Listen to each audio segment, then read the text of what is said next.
Imagine when you share your darkest hours, they become someone else's light. I'm Jennifer Lee, a global community storyteller, host, author, and survivor, guiding you through genuine, unfiltered conversations. Together, we break the silence, shatter stigma, and amplify voices that need to be heard. Each episode stands as a testament to survival, healing, and reclaiming your power. Listen to I Need Blue on Apple Podcasts, Spotify, YouTube, or your favorite platform. Learn more at www.ineedblue.net. Trigger warning: I Need Blue shares real-life stories of trauma, violence, and abuse meant to empower and support. Please take care of yourself and ask for help if needed. You won't want to miss our guest today, Alexis. Our connection was established through an author's network. Alexis has a remarkable portfolio of published books and short stories, all centered around her fascinating adventures with her husband. They delve into the realm of taking bold chances, like the moment they decided to spend their life on a sailboat. Alexis firmly believes that the circumstances you encounter ultimately shape your journey. From a harrowing car accident to battling cancer and taking on transformative workaway assignments, she's come to a profound realization. Adversity often paves the way for a better path.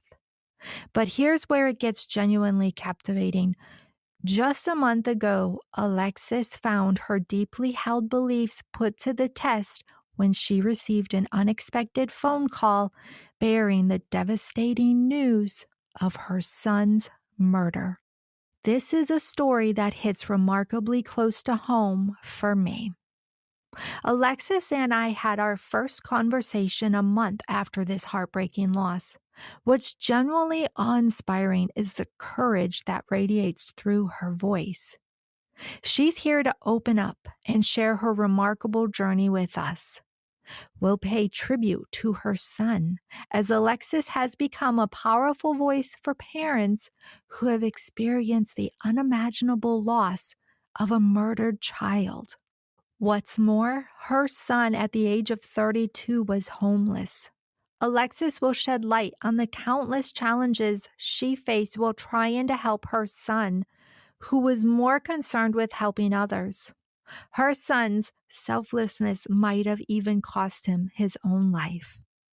So without further ado, I extend my heartfelt gratitude to Alexis for being here today and being my special guest on the I Need Blue podcast. Hi. So today's a good day. Couple months in, and I'm still here. I'm still here. I'm lost, I'm confused, I'm angry, but today's a good day. Today's the first day in a while that I haven't woke up shattered. You just never know. Every day is different, whether it's going to be one of those days that you realize that your child is gone and you realize there's no answers. There's no answers. And that's, I think, I don't know. I say that's the hardest part, but how would I know that's the hardest part? I mean, I don't think any parent would, and I wouldn't want any parent to know how I feel right now. I don't think any parent knows how they would feel if they lost their child, let alone to such a horrific, terrible nightmare. I just want to be the voice for him. I want people to know that there's so many avenues out there that are not, the boxes aren't being checked. I don't understand. There's no way to wrap your head around this kind of loss. I mean, there's just no way. Absolutely. And you and I, before I hit the record button, we were talking about today was a good day for you. And I had asked, what makes it a good day? And so thank you for sharing everything that you just shared. And the day that we're recording this, we're now over 2 months after your son's murder. And you were telling me on how, you were texting your daughter because it's hard for her as well. It's a family that has lost a son, a brother, grandson, all of those things, right? Sometimes we forget that. I am eternally grateful for my husband and my daughter. I would have never survived this. Never. Not there. There's no way. No way I would have survived it. The day we found out, literally, my husband got me in the car and took me straight over to my daughter's, and I spent the entire day holding her. So, and every day, I'm grateful for her. We text every day. I don't think there's a day that goes by that we don't say I love you at least 10 times, because you just don't know if it's the last day. The last thing my son said to me was a text the day before he died saying, "Mom, I think I have a temp job tomorrow, so I'm going to have to get me some pants," because all he had was shorts, and it was just a random conversation. And I guess I didn't see the text because I didn't respond until later.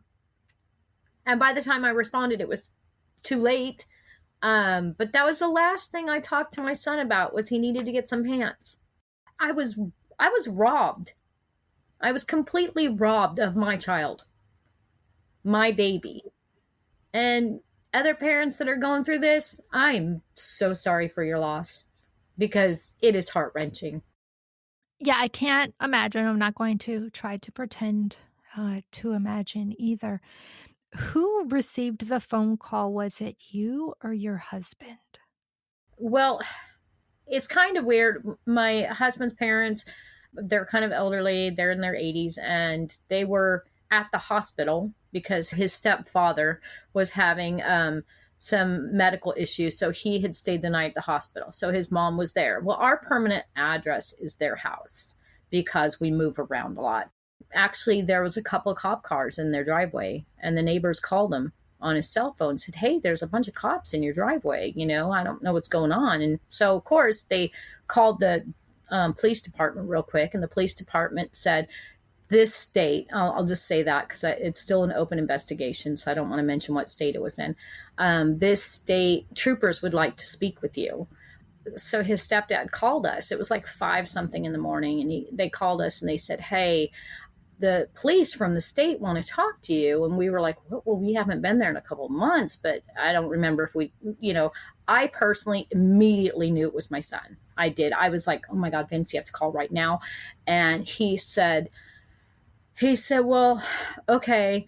But Vince, his first thought was, did I get a ticket and I didn't realize it? Did I, whatever. He's like, I would never do that. I'd never be that irresponsible. But he's thinking kind of that way. He's more of a positive, vibe or something. And I said, it's got to do with Michael. It's got to do with our son.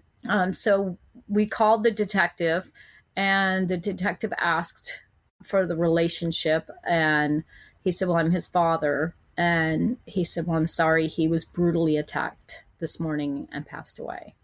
And just like that, my world crumbled. I mean, I knew it was about Michael, but I thought, oh, well, he's gotten into an accident, or, maybe he's in the hospital, or maybe he got charged with something, and he needs bail money. I mean, your brain just never, ever would ever go to that place of your son was murdered. That would never happen. Like, it just doesn't.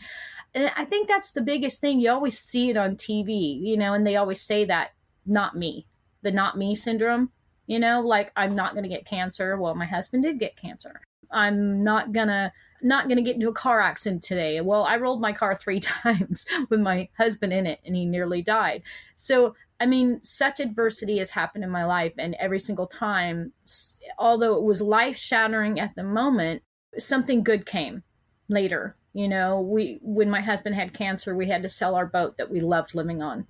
We ended up traveling and volunteering through 20 countries after that. So, I mean, when we wrecked the car, we moved to the islands and lived on our boat in the Caribbean.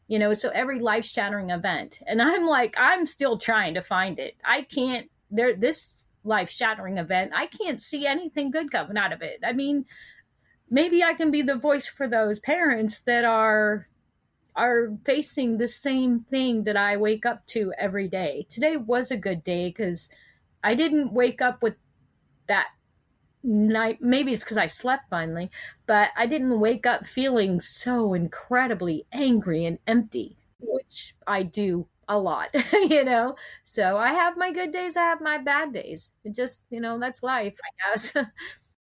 It's a process, you're right. You received this devastating news, and then I believe you said you went to your daughter and had to tell her and just hold her and be with her. She was already at work. My husband said, maybe we should wait till she gets off work. I was like, absolutely not. Absolutely not. No. I said, you need to call Joe, which is her husband. I said, I'm calling Kayla right now because you know what? I wouldn't want somebody to wait 8 hours to tell me the most mind crushing news. I mean, no. Were you in the same state at that time where the murder occurred? No. I had to identify my son via his tattoo. My husband's stepsister lost a child about 20 years ago, and she went and viewed him, and she said, "You'll never get the picture out of your mind. Don't go. Don't go. Don't do it."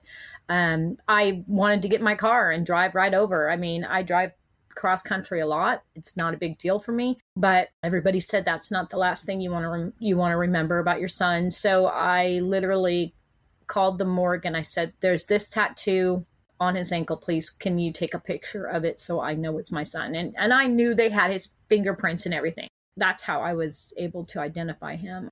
I have since not gone there. I still, at this time, I mean, we have a lot of friends there, and I'm just not ready. I'm just not ready. I have my son. I'm going to take him where him and I last were the happiest, which is in the islands diving. I'm going to take my son for one last dive trip. I'm just not ready yet. I don't know when I'll be ready. I'm not ready to say goodbye. I just can't. And that's, I think everybody grieves differently. I hope I get to a point where I'm not, a wreck every day. But, who knows? That's okay. That's okay. One day at a time. Sometimes it's an hour at a time. Sometimes it's a minute at a time. Absolutely. Whatever you need. Now, your son was homeless, and we had a little bit of discussion beforehand about how that all came about. Can you share a little bit of that with us? Yeah, first he lost his job. After he lost his job, it was during the pandemic because, he did a specialized skill.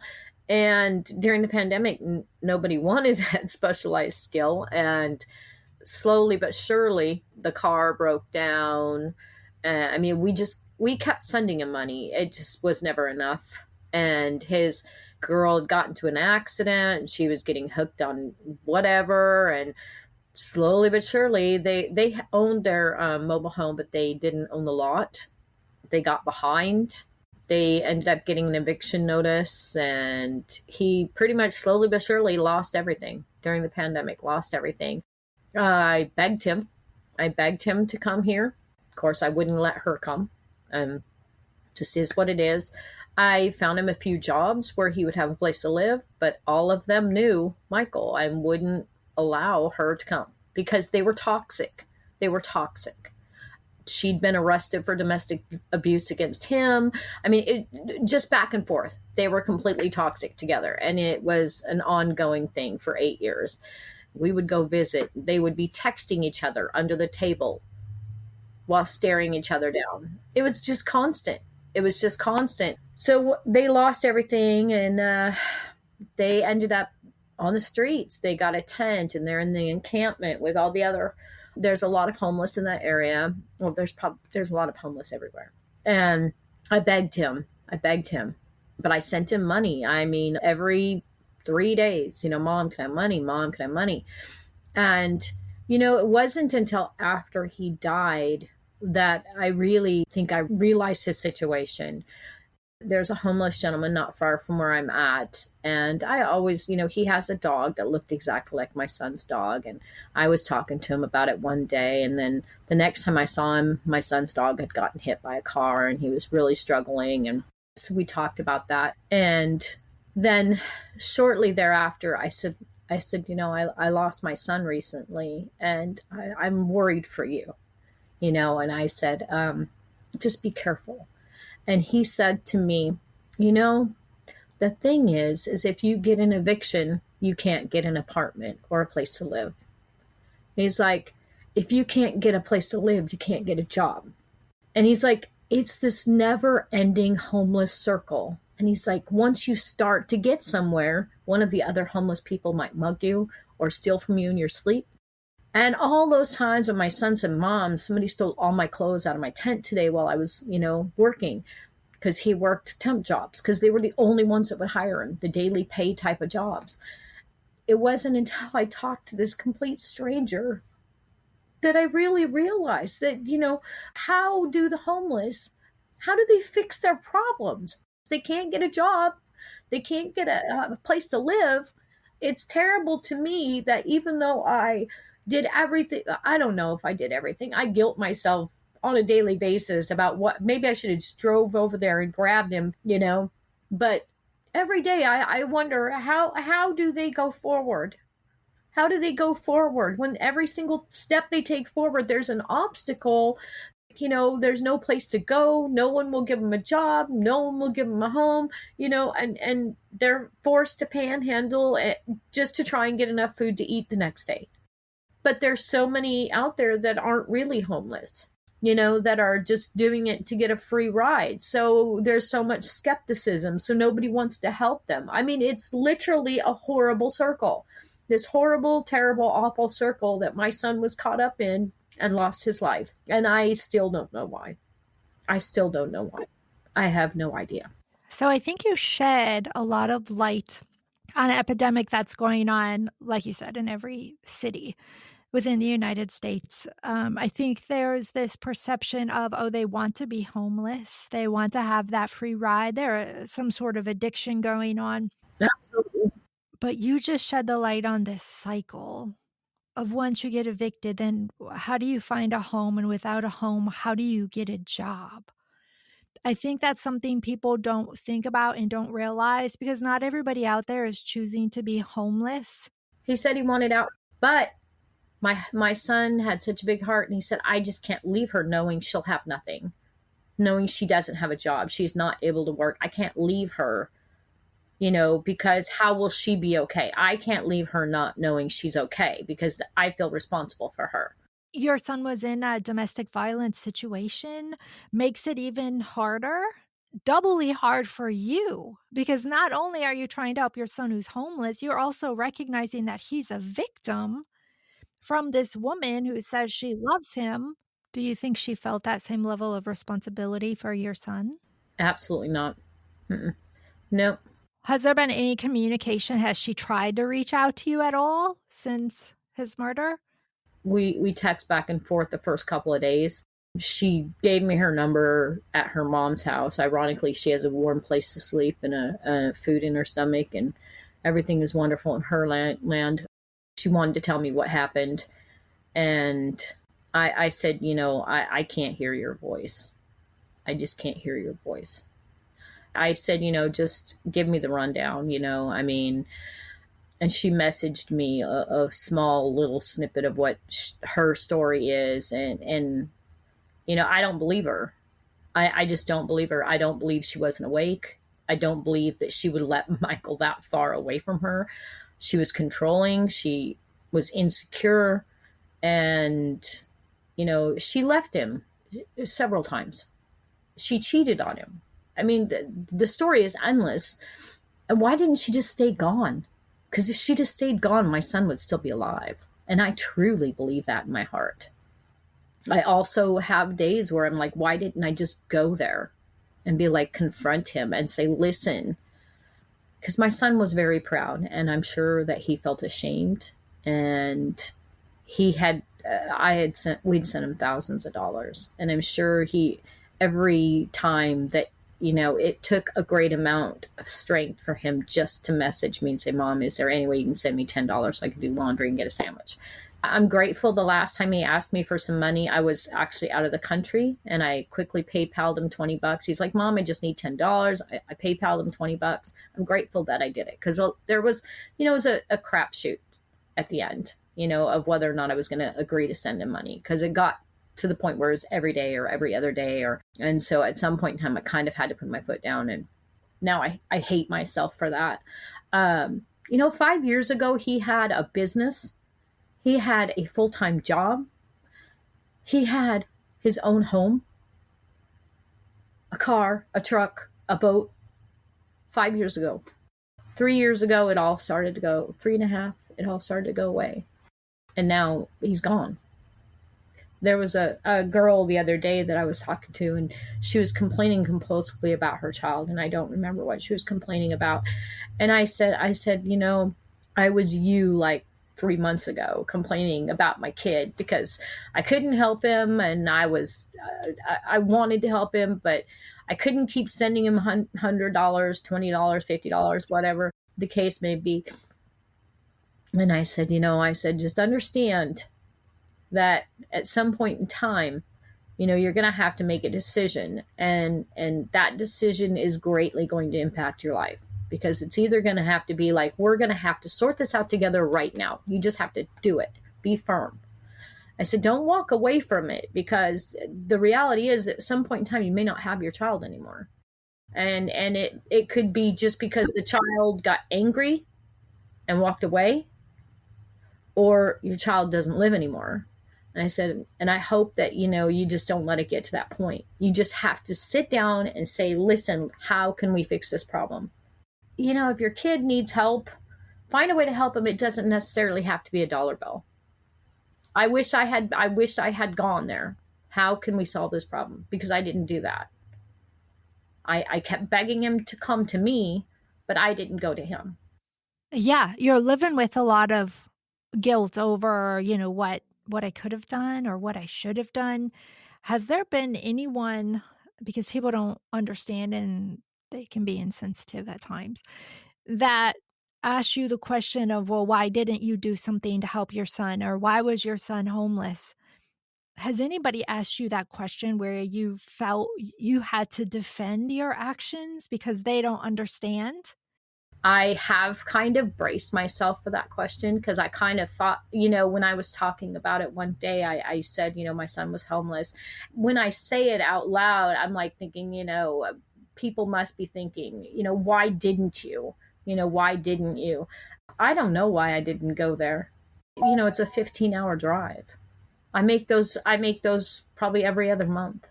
My daughter and I had talked about going about 3 or 4 months ago because we couldn't find him. Normally, Michael and I kept pretty good text messaging. I hadn't heard from him in a week, so I did the normal. Kayla checked all the hospitals. I checked the jails. I called all my friends. Can you go check and see? Can you go check? I have one friend that lives not far from where the encampment was, and my friend went over and talked to him, and Michael texted me that next day. I just been busy. I've been working at this temp agency. I'm sorry. Time got away from me. His phone was stolen. His phone was broken. I sent him money for a new phone.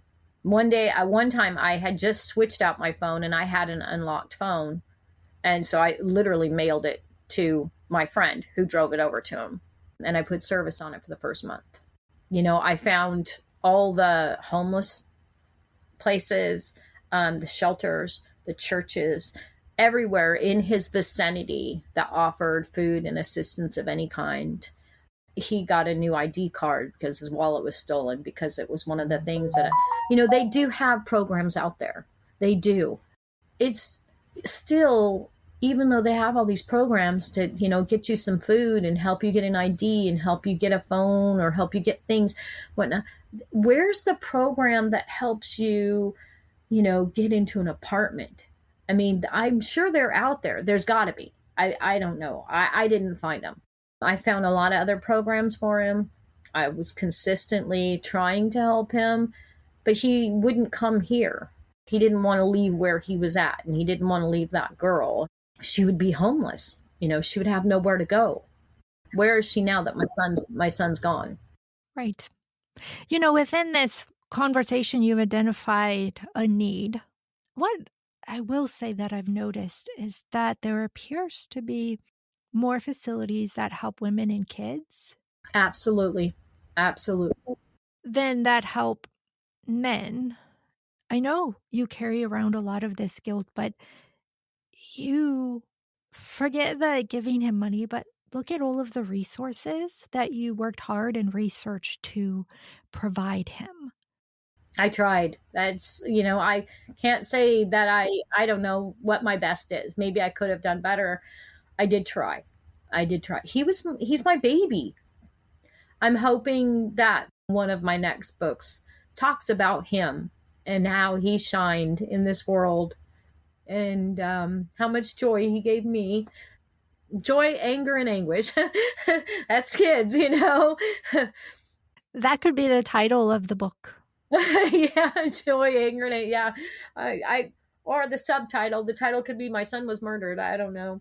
I haven't really started. I've got a few lines written down in retrospect to that, but I'm trying really hard to just get through every day. And when I wake up and I'm feeling good, then I try to write. I'm also in school right now for my journalism degree. And so I'm trying to stay focused on positive things. It's not always easy. So I feel like if I start to write that book now so soon after, it might spiral. I might spiral. I don't know. Right. Yeah, it's a matter if that writing and journaling is going to be helpful or triggering.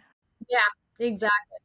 Yeah, and are you willing to test that to see where you're going to end up? I completely get that. I understand. One last question. I know it's under investigation, so we can't say a whole lot, but it's been almost 3 months. Have you been provided any information that gives you solace, that's, like, getting you closer to the piece of the puzzle as to why this happened, who did it? Nope.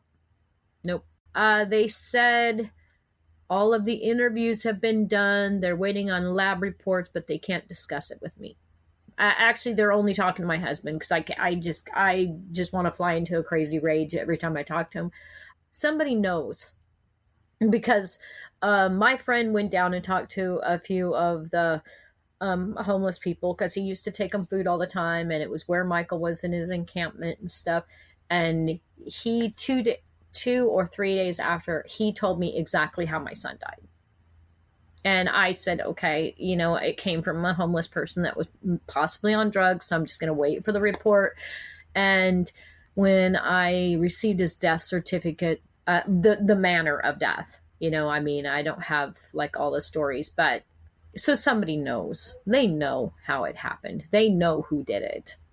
I don't think that they'll turn on each other. They might steal from each other, hurt each other.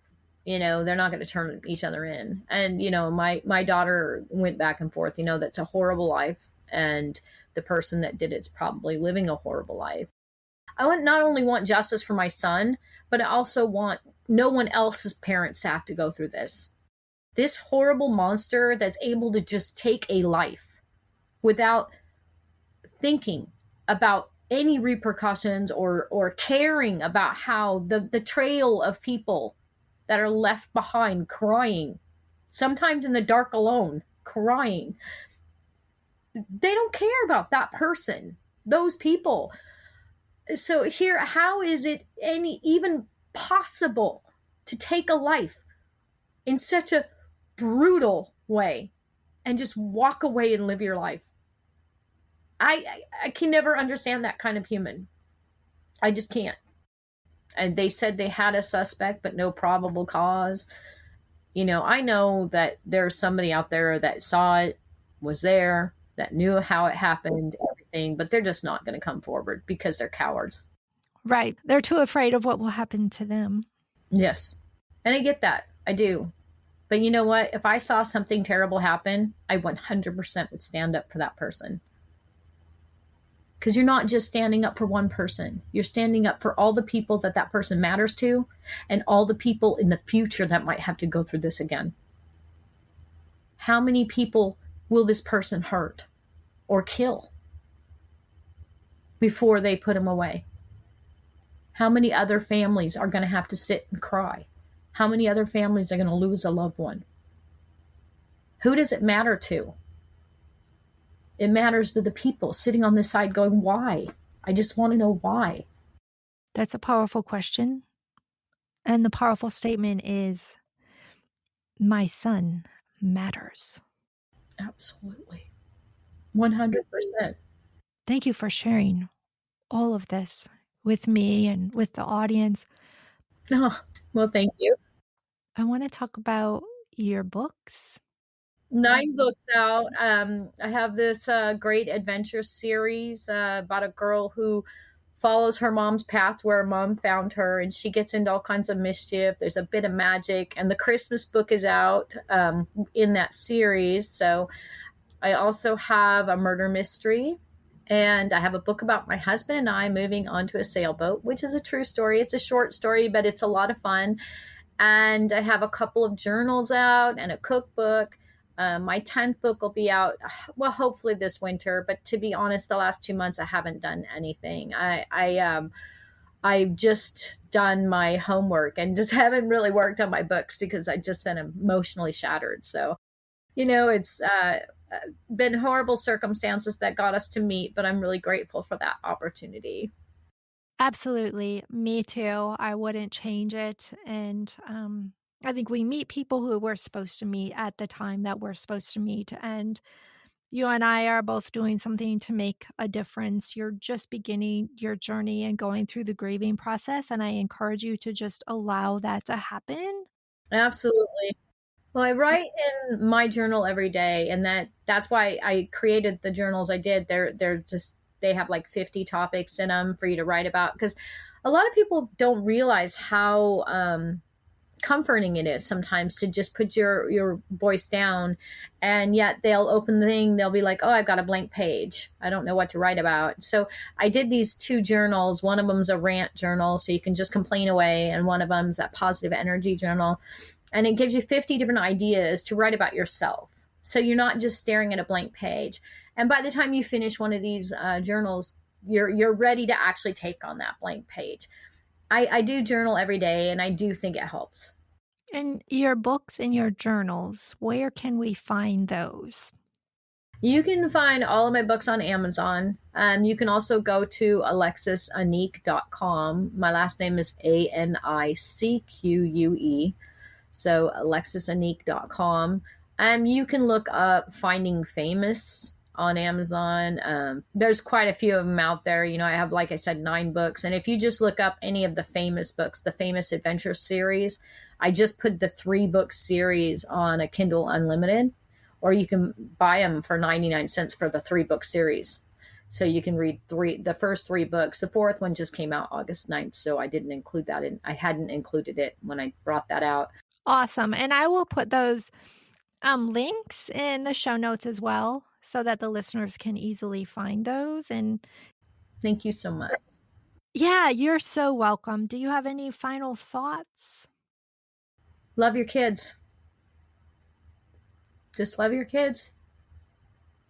And the next time you see somebody homeless, I know you want to assess skepticism, but, maybe say, hey, I'm hoping that things get better for you, because you know what? Most of the time it doesn't. The statistics are not great. You're right.